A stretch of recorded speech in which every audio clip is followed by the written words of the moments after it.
Bonjour les amis, vous êtes bien sur 6-1 Sports, la chaîne du sport US. Aujourd'hui, première vidéo à thème et pas à thème Ben Arfa, le joueur des Girondins de Bordeaux, formé au plus grand club de France, l'Olympique Lyonnais, que je salue d'abord dans un premier temps. Peut-être qu'il va me voir cette vidéo, peut-être pas, car j'ai seulement 53 abonnés. D'ailleurs, abonnez-vous, mettez la cloche et c'est parti pour la première vidéo à thème de ma chaîne. On va parler NBA dans un premier temps, on va parler WWE dans un deuxième temps. Voilà, la NBA qui a ouvert ses portes hier avec deux matchs Golden State Warriors contre les Nets que j'ai regardé pour vous à 1h. Je me suis couché à 3h, ça fait un peu tard, mais c'est pas grave, c'est les vacances. D'ailleurs, joyeuses fêtes à tous ceux qui fêtent Noël, joyeuses fêtes de fin d'année à ceux qui ne le fêtent pas. Voilà, ça c'est dit. Et dans un deuxième temps, la review de Lakers Clippers. Voilà, on va regarder les stats, on va regarder qui ont été les hommes forts, qui ont été les hommes moins forts. On va tirer des conclusions. C'est le premier match direct. Voilà, premier match, on laisse pas une deuxième chance. Pour un match, on tire des conclusions. On en a rien à foutre. Voilà, c'est ma chaîne, je fais ce que je veux.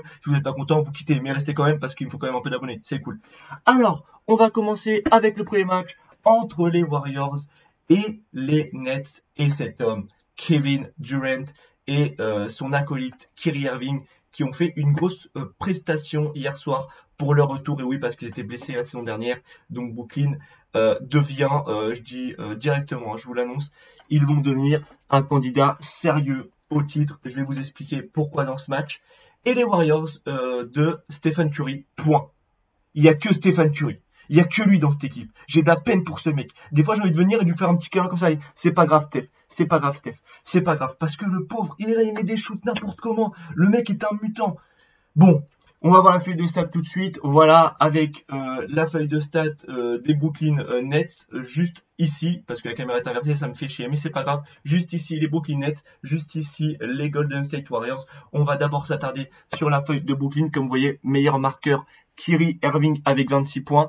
Et juste derrière, Kevin Durant avec 22 points. Kevin Durant qui a fait un très très gros premier quart-temps où il s'est montré, il devait être à 10 points au bout de 5 minutes je crois de jeu.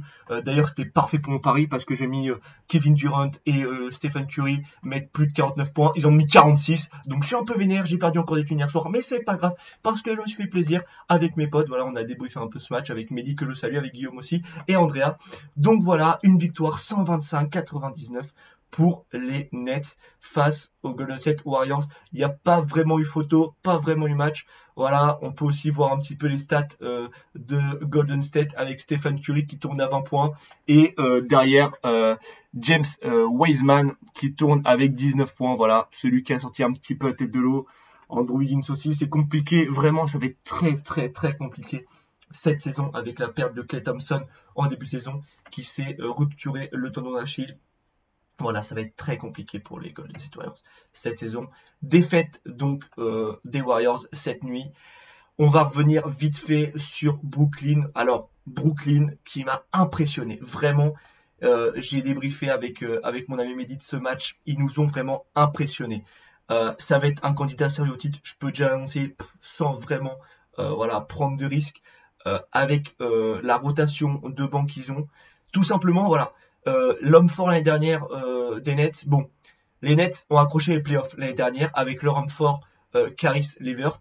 Voilà, ou Levert, je ne sais pas trop comment le dire, on peut le prononcer à la française, mais en tout cas un mec très très fort qui tourne, voilà, comme vous voyez hier à 20 points, qui est en sortie de banc pour venir un peu tourner face à Irving et laisser reposer Irving, ça va faire très mal. Le banc, c'est très très important, je pense, en NBA, parce que bien évidemment, les joueurs ne peuvent pas enchaîner tout un match, sachant qu'il y a 4 cartons de 12 minutes, c'est très très dur. Mais voilà, en tout cas, Brooklyn, qu'il va falloir surveiller très très sérieusement, parce que ça va être un candidat vraiment vraiment sérieux au titre. Hier, donc, on s'est vraiment régalé. On passe au deuxième match de la soirée avec Lakers Clippers. Voilà, dans un premier temps, l'affiche de Los Angeles à Hollywood, juste ici. Je me suis pas trompé cette fois, c'est super. Et la remise des bagues de champions NBA. Voilà, pour ceux qui ne connaissent pas la tradition, les champions NBA, lors du premier match de la saison suivant leur saison victorieuse, reçoivent des bagues, un peu comme une médaille, sauf que c'est une bague et ça vaut beaucoup plus cher et c'est beaucoup plus stylé qu'une putain de médaille qu'on te met autour du cou et t'en as rien à foutre. Voilà, premier, tu l'as mordi un peu comme ça, j'ai mis une médaille, hein, mais je pense qu'on fait comme ça. Non, eux, ils ont une bague, ils peuvent se promener dans la rue, mais les gens se demandent même pas s'ils sont mariés. Ils se disent, oh, ok, le mec a une bague de ouf, il y a écrit le logo des Lakers, voilà, avec autour la bague champion du monde. NBA et donc c'est super, voilà, une petite remise de médaille, peut-être le moment le plus cool des Lakers dans cette triste, vraiment très triste, triste soirée des Lakers parce que voilà, la feuille de stade va apparaître juste sous vos yeux, c'est de la magie, victoire des Los Angeles Clippers 116-109. Il n'y a pas eu match, il n'y a pas eu photo, les Clippers ont été meilleurs. Mais comme d'habitude, les Lakers perdent souvent ces premiers entre guillemets derby contre les Clippers. Ils ont fait ça aussi l'année dernière, ça les a pas empêchés d'être champions. Donc, je m'en fais pas trop pour les Lakers qui ont voilà, été un peu moins dedans voilà, dans ce premier match, mais c'est encore un premier match, il n'y a pas de souci, même si j'aime bien tirer des conclusions des premiers matchs. Moi, je laisse pas souvent de deuxième chance. C'est le premier match et c'est plus rien. Donc, si on peut tirer une conclusion, les Clippers sont meilleurs que les Lakers cette saison, c'est tout. Voilà, l'homme fort de la soirée, et je vais pas me tromper, c'est cet homme. Paul George qui a vraiment été stratosphérique. Il a été trop fort, je le kiffe. Enfin, je le kiffe pas, mais aujourd'hui, ouais, je le kiffe un peu. Parce que Paul George a tout simplement, on met ça s'il vous plaît, merci, mis 33 points. Et ça, c'est quand même énorme. Ça, c'est quand même énorme parce que Paul George a tout simplement survolé cette partie. Voilà, de l'autre côté, on peut regarder un peu la feuille de stats juste ici des Lakers avec les LeBron James qui a tourné à 22 points. Voilà, Anthony Davis 18. C'est des stats moyennes, ouais. C'est pas leur vrai stat à 100% parce qu'ils peuvent vraiment faire des matchs à 30 points faciles.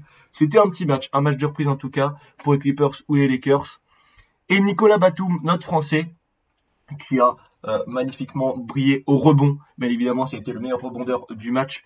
Non, n'importe quoi parce que Montrezl Harrell, le mec dont je vais parler, a été encore plus stratosphérique. Je le vois en même temps que vous.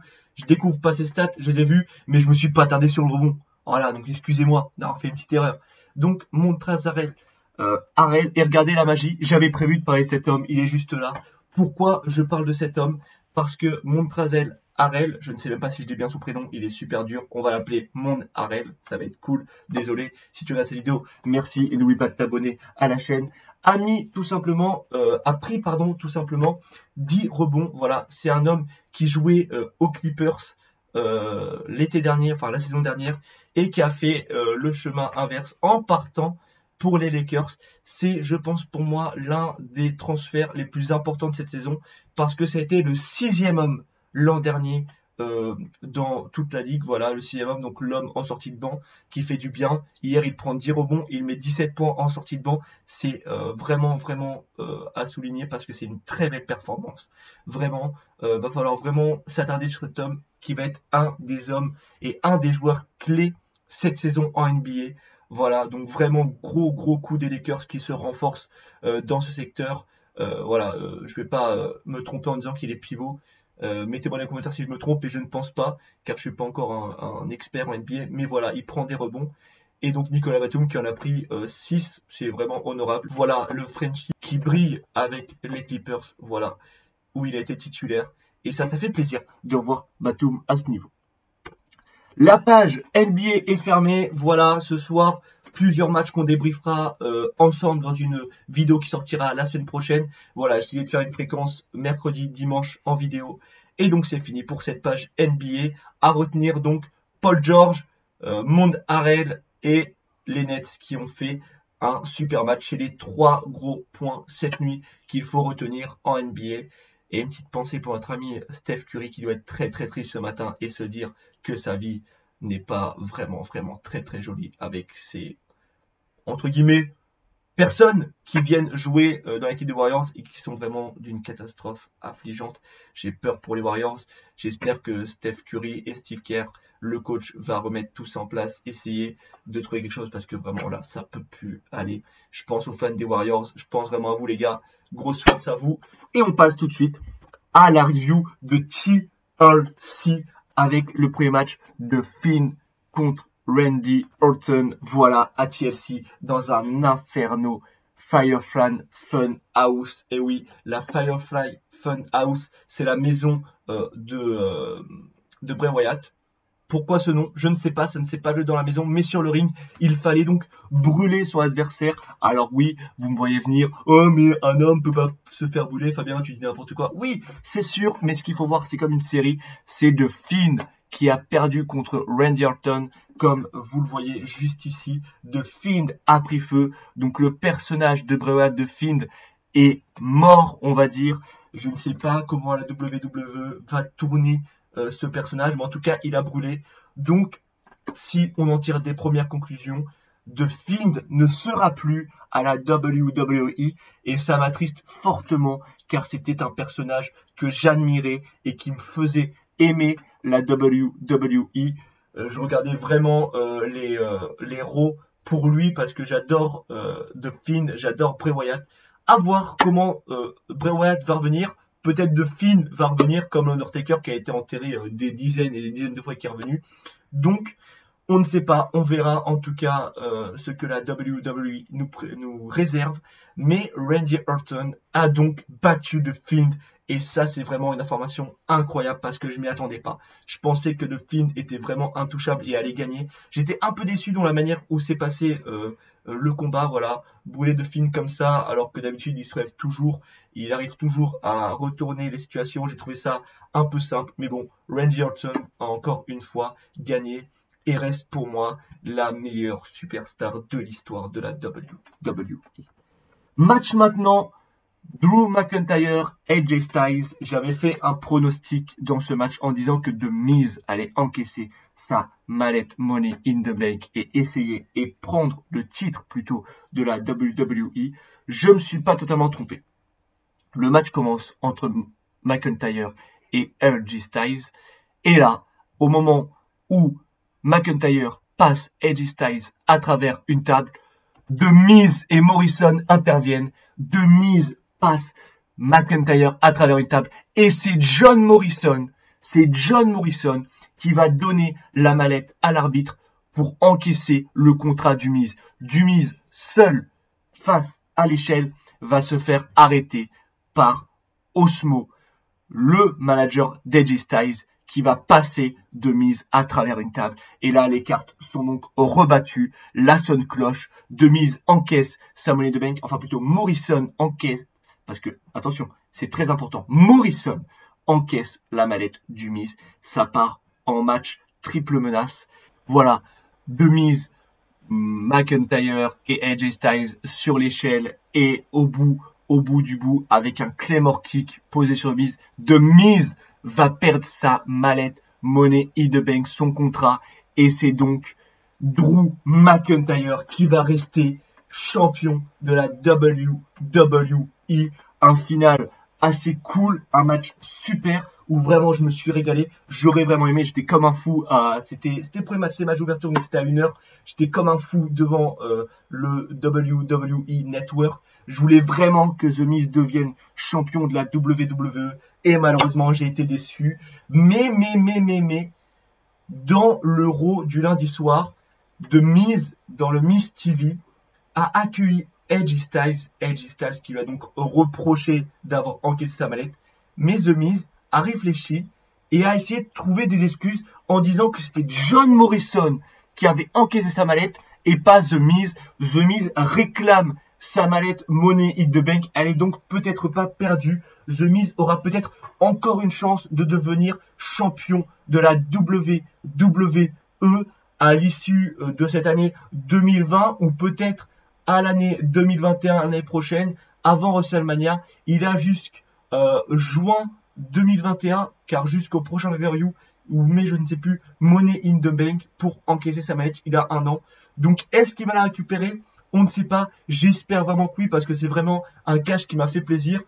Mais voilà, c'est pas The Miz qui l'a encaissé. Moi, je suis un peu fan je suis vraiment totalement fan du Miz, pardon. Et j'espère qu'il va l'encaisser à nouveau et qu'elle va être annulée et qu'ils vont prendre en compte que c'est John Morrison qui a donné la mallette Money in the Bank. Car c'est la 2e fois que ça arrive après Cena qu'un cash est loupé. Et donc, à partir de la semaine prochaine, j'aurai une petite vidéo sur la NFL pour vous expliquer donc le déroulement de la NFL, pourquoi il y a tant de pauses dans la NFL, quelles sont les règles, et en savoir un petit peu plus ensemble sur la NFL. Voilà, merci à tous d'avoir regardé cette vidéo. C'était Fabien. bonne fête à vous et on se dit à dimanche. Salut à tous l'équipe.